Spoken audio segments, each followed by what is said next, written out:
buenas noches. Muchas gracias por primeramente darle a la comisión el agradecimiento por tomarme en cuenta, incluirme con expositores de tan alto nivel, nacionales e internacionales. Tal vez aclarando el largo currículum, en realidad he dado cursos a lo largo de muchos años, no es que doy todos esos cursos actualmente, sería imposible. De hecho, ya se va uno cansando con el tiempo. La otra aclaración, bueno, que quedó, creo que valga la redundancia, claro, es que yo creo que soy el único que no es tributarista en la mesa. Entonces, por ahí me incluyeron en este tema que sería entonces los grupos de sociedades, desde el punto de vista del derecho mercantil, y trataré de hablar lo más breve, tal vez corriendo un poco al principio para evitar que me comiencen a pasar también todas las tarjetas y más que ya es bastante tarde y tenemos todavía otros expositores después. El tema de grupos es un tema que está dentro de la concentración económica empresarial, que tenemos extremos como es la fusión, donde simplemente dos o más empresas se unen, forman una sola, o todas menos una, sea fusión propiamente dicha o fusión por absorción. Aquí no hay mayor discusión, las empresas desaparecen, queda una sola empresa, una sola persona jurídica. Tenemos el otro extremo que son las uniones transitorias de empresas, contratos de colaboración, donde en realidad es un vínculo de colaboración, no hay problema de confusión de patrimonios, las empresas se unen con un fin específico por diferentes formas contractuales, un consorcio, un joint venture o cualquier otro tipo de contrato. En realidad el tema del grupo de sociedades lo vemos cuando tenemos dos o más empresas que mantienen su separación, su independencia jurídica, pero económicamente forman una sola empresa, sea una agrupación horizontal, que son empresas de la misma competencia, entonces tenemos competidores en el mismo ramo, pero es la misma empresa, eventualmente, como decían mis compañeros de mesa, puede ser simplemente para quebrar la escala impositiva, fraccionar la renta, pagar menos impuestos. O también podría ser vertical si es en el nivel de la producción, donde simplemente el proveedor termina siendo parte del grupo y asimila al cliente y así vamos en la escala. Y también tenemos lo que llamamos el conglomerado, donde las empresas simplemente se dedican a diferentes actividades, pero no compiten entre ellas ni son parte de un ciclo productivo. En realidad el conglomerado podríamos dejarlo casi fuera del grupo sociedades. Normalmente en los conglomerados, aunque puede haber alguna vinculación, no hay un control. No hay control de las empresas, cada empresa trabaja por separado de alguna u otra forma, no hay en realidad un interés de perjudicar, como podríamos hablar ahora, volviendo al tema del velo, que es el levantamiento del velo. El grupo propiamente supone un tema de control, o sea, cuando hablamos de grupos de sociedades es que hay un control de las compañías y normalmente son relaciones de subordinación, de dominio, de control, de dirección. Entonces el tema del control va unido al tema del grupo. Y no solo el control, sino también se habla de la unidad de dirección, o sea, hay un interés de una sola empresa, pese a que tenemos una serie de fachadas jurídicas, una serie de personas jurídicas, supuestamente todas independientes, en nuestro medio cada una con una cédula jurídica, se presentan como empresas diferentes, pero en el fondo ¿qué tenemos? Una sola empresa. Entonces, el asunto viene a ser prácticamente control, o sea, cuando identificamos un grupo es cuando hay control. El control, no importa el grupo que sea, puede ser grupos industriales, financieros, simplemente personales, pero el control podría ser de dos tipos. Podríamos hablar de un control interno, control jurídico básicamente, que es tal vez el más sencillo.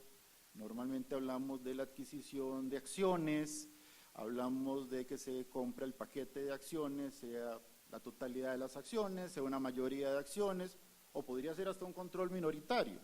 En nuestro medio podría ser que una sociedad crea otras que son filiales, como ya en alguna mesa se mencionó, incluso hubo una pregunta sobre eso. Simplemente sabemos que en Costa Rica 2 socios hace suficiente para hacer una sociedad, después puede quedar uno solo, y llegamos al absurdo que yo he visto escrituras constitutivas donde ponen una cláusula sin que tome nota el registro, donde dicen el socio tal, tan pronto que inscrita la compañía, va a ceder sus acciones al otro socio. O sea, en la misma escritura constitutiva nos dicen, no, es que esta es una sociedad unipersonal, solo que como el código no permite la sociedad originalmente unipersonal, entonces hay que poner a la secretaria, al asistente, a cualquier otro ahí a constituir la sociedad con un 0.01% del capital social, el otro con el 99.99, apenas queda inscrita le traspasan esa acción. Pero lo ponen en la escritura, lo que ya es como el colmo, ¿verdad? Pero ahí lo vemos. Y está sin que tome nota el registro no lo va a ver. Y si ahora vamos al portal de crear empresa, que ni siquiera llega el testimonio al registro, se quedará nada más en el protocolo del colega, que lo podremos ver si algún día llega al archivo nacional, pues si no llega el protocolo nunca, pues ni podremos ver la escritura constitutiva. Como a veces le pasa a uno que va a nuestro archivo y busca el protocolo de hace 5 años, no, todavía no lo ha entregado, ya nunca lo entregó, lo más seguro, ¿verdad? ¿Quién sabe qué pasó con ese protocolo? Bueno, pero eso es parte de nuestros problemas para efectos de demostrar a veces los hechos. Entonces, también podría ser fenómenos más normales, que no tienen ese viso de fraude desde el inicio, podríamos decir, de una sociedad que comienza a adquirir acciones de otra compañía o compra las acciones, el paquete de control. Podría ser una decisión que no está regulada en nuestro sistema, también de que se divide, entonces terminamos con varias sociedades. Podría ser vía aumento de capital, pero en todos estos casos tenemos, decíamos, un control interno, o sea, el control deviene de que soy el dueño del paquete de acciones que me permite controlar sea la totalidad, sea la mayoría, o en algunos pocos casos, tal vez la minoría, aunque el control minoritario no es muy usual en nuestro medio, dado que acá, como también sucede en Argentina, nos estaban contando, no hay una difusión del accionariado y no tenemos empresas casi que coticen en bolsa. Entonces, normalmente el control nuestro es un control totalitario, tenemos la mayoría de las sociedades son familiares, hay grupos de sociedades familiares porque todas las sociedades son de la misma familia, solo que hacen diferentes compañías por fines que ya hemos comentado, que los compañeros de mesa también han hablado.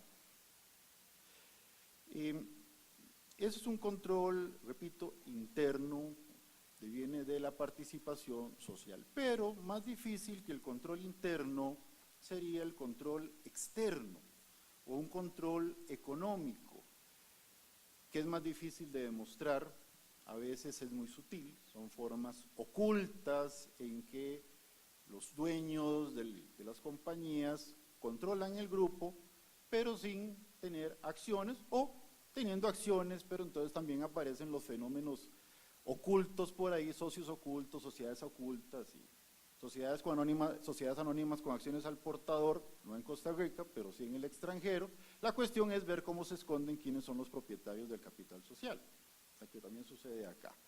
El control externo o económico podría darse de dos maneras. Podría ser un control contractual, no vamos a citar los contratos parasociales, ya se hablaron de ellos bastante en la mesa anterior, pero sí podemos hablar de que muchas empresas terminan creando un control a través de vínculos contractuales. Y piensen en el contrato que sea, no hace falta especificar un contrato nominado, contratos innominados, incluso contratos conocidos, el que se les ocurra.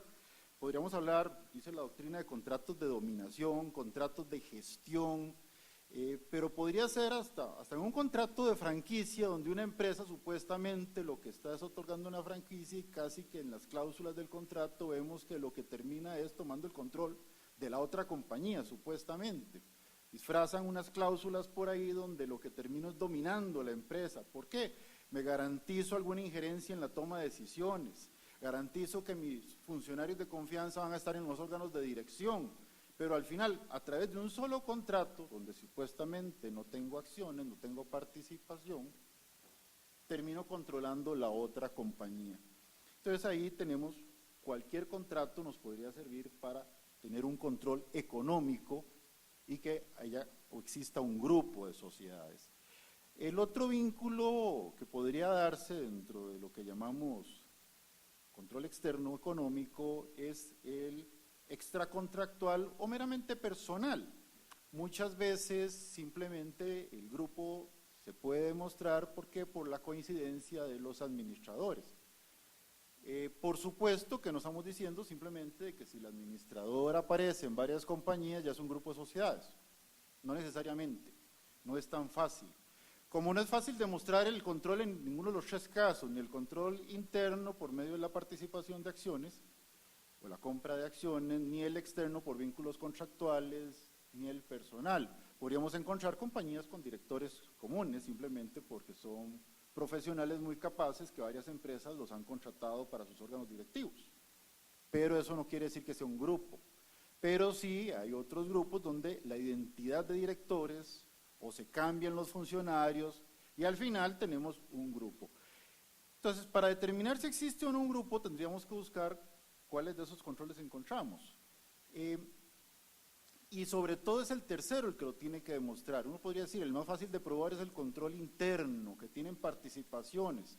Bueno, pero también cómo lo probamos a la hora en que yo digo, bueno, es que esto es un grupo de sociedades, ¿cómo demuestro que esta tiene acciones del otro? El accionista solo lo conoce en la misma sociedad.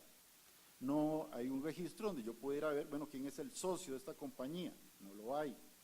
Solo la misma compañía tiene su libro de registro de accionistas, solo ellos saben quiénes son sus accionistas. Entonces los tribunales tendrán que utilizar otros criterios, la sana crítica que tiene el juez, muchas veces prueba indiciaria, una serie de indicios graves, concordantes, para determinar, aquí hay sociedades controladas, tenemos que esta sociedad está sometida al control de aquella, esto es un grupo de sociedades, y entonces caemos en las consecuencias que se están hablando en la mesa del levantamiento del velo y eventualmente la unidad de la empresa. Esto ya lo he hecho. Eso ya lo ha hecho en algún momento la sala primera. Tenemos un voto interesante donde la sala analizó y dijo, poseen los mismos directivos, igual domicilio social. La primera en su momento traspasó a la segunda el auspicio, representación y regencia del negocio. Luego habló de un contrato de arrendamiento con opción de compra de la propiedad a que se refería el negocio. Incluso dijo, es notorio que se han valido de vínculos contractuales para conformar una agrupación empresarial con un fin común de lucro. Entonces ya tenemos un voto interesante de la sala donde analiza vínculos. En ninguna parte dice la sala que se demostró que era el dueño de las acciones.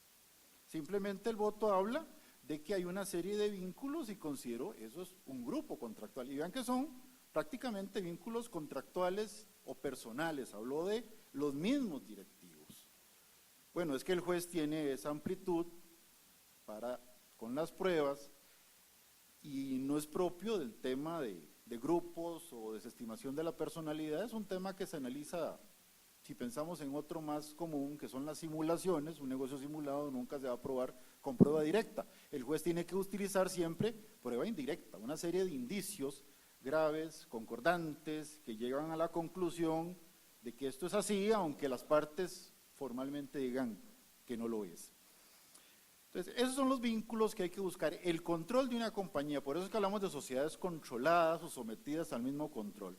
Y caemos en el tema del velo corporativo, o levantar el velo, que ya lo han tratado en la mesa, que como bien han dicho todos mis compañeros de mesa, es un tema más general, el abuso de la personalidad jurídica de la sociedad mercantil, o, como se indicaba antes, de la personalidad jurídica en general. No solo la sociedad es en nuestro ordenamiento utilizada para cometer abusos, yo me atrevería a citar las fundaciones. Las fundaciones son usadas también en forma muy abusiva, sobre todo supuestamente porque tienen un fin benéfico, y hacemos o vemos, ya me pasaron la primera tarjeta y yo estaba pero totalmente convencido que no me las iban a pasar, traté de ser conciso, ya me he pasado todo lo que traía, casi listo. Entonces, este tema del abuso de la personalidad en general, que traté hace 25 años, hace bastante tiempo, cuando hice mi tesis de grado y cuando le pregunté al doctor Gastón Certat, que en paz descanse, qué me recomendaba para hacer mi tesis, me dijo, Fabio, hágala del abuso de la personalidad jurídica. Entonces, desde hace 25 años se viene hablando de este tema. En materia de grupos, el tema del levantamiento del velo termina en la teoría de la unidad de la empresa. No es un tema propio de los grupos, como lo han dicho mis compañeros de mesa, se da en sociedades unipersonales, en sociedades familiares, pero particularmente en grupos, que es lo que buscamos, la unidad de la empresa. ¿Por qué? Porque con el grupo tenemos que las partes buscan una doble limitación al principio de responsabilidad. ¿Por qué? Ya se ha expuesto acá que tenemos un principio general que uno responde con todos los bienes, todos los conocemos. Bueno, con la sociedad yo puedo limitar mi responsabilidad en un negocio a mi aporte, estamos bien. Pero con el grupo no solo quiero limitar la responsabilidad a la empresa, sino que ahora quiero limitar la responsabilidad a un negocio dentro de la empresa. Entonces estoy limitando 2 veces la responsabilidad. Ya no solo arriesgo lo que aporté a la empresa, sino ahora vamos a arriesgar menos a un negocio.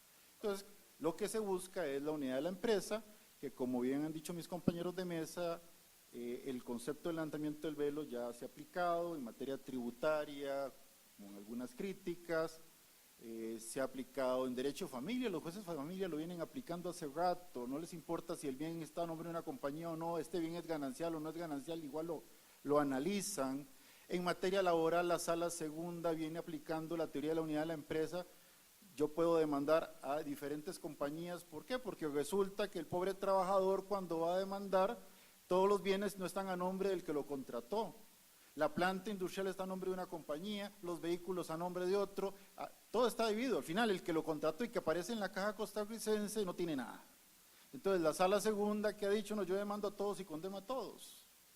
Pero en derecho civil eso no lo hacemos, con excepciones que se están saliendo por ahí. Bueno, este voto que le citaba de la sala primera, otro voto por ahí más específico para un tema de prescripción, donde se alegaba la interrupción de se alegaba la prescripción, obviamente la otra parte alegó la interrupción, y ¿qué dijo la sala? La independencia jurídica que ostentan los miembros del grupo no puede constituir mampara para propiciar menoscabos al principio de responsabilidad patrimonial. Entonces, de alguna manera la sala primera ya está reconociendo el grupo de sociedades y sobre todo levantar el velo a la unidad, haciendo la unidad de la empresa. Termino diciendo, bueno, no estoy diciendo que el grupo de sociedades persiga fines ilícitos, no. El grupo de sociedades, hay que pensar, persigue normalmente fines lícitos. Es la especialización, la independencia de ciertos sectores de producción, buscando el comercio internacional muchas veces, pero los fines normalmente son lícitos. Pero si usamos el grupo de sociedades para eludir obligaciones, para dejar a los trabajadores sin pagarles sus prestaciones, para no cumplir con la seguridad social, porque cuando estoy lleno de deudas, simplemente esa empresa ya no hay trabajadores ahí, pasamos todos los trabajadores a otra compañía y que la caja le cobre a una empresa que no tiene nada, que pasa cada rato, o pasamos a los trabajadores también para perjudicarlos, para romper la continuidad laboral. Entonces pasamos a un trabajador, el pobre trabajador cuando demanda le dice, no, pues usted tiene un año de trabajar acá como los otros 15 años, los otros 10 años, es que estaba en otra compañía, no, pues usted está contratado en esta. El pobre trabajador, ¿por qué se va a perjudicar por eso? Entonces, cuando realmente el grupo se une se usa para un fin ilícito, ahí sí tenemos que ir a la teoría de unidad de la empresa. Ahora, yo considero, como decía nuestros expositores argentinos, brillantemente lo dijeron ayer, el derecho argentino desarrolló la teoría del abuso de la personalidad desde hace décadas. Y creo que fue hasta hace poco que lo incorporaron al Código Civil, el artículo 54, si más no me equivoco. Pero creo que en el derecho argentino, cuando incorporaron la norma a su legislación, ya tienen una jurisprudencia, una corriente jurisprudencial de décadas. No ocuparon los jueces argentinos una ley para frenar abusos, eventualmente declarar la unidad de la empresa. Cuando viene la norma es porque ya la jurisprudencia está clarísima en el tema. ¿Por qué nosotros necesitamos una ley para hacerlo? Si los jueces de familia sí lo hacen, los jueces de trabajo lo hacen, los jueces de pensiones pues tal vez un poco menos. Bueno, pero los jueces civiles, bueno, ya la sala está haciéndolo, en algunos casos. Tal vez, aunque son principios muy genéricos, el principio del fraude de ley y el abuso del derecho, por lo menos en mi criterio, como principios generales, son principios que le sirven al juez y que el juez debería usar para frenar abusos. Muchas gracias.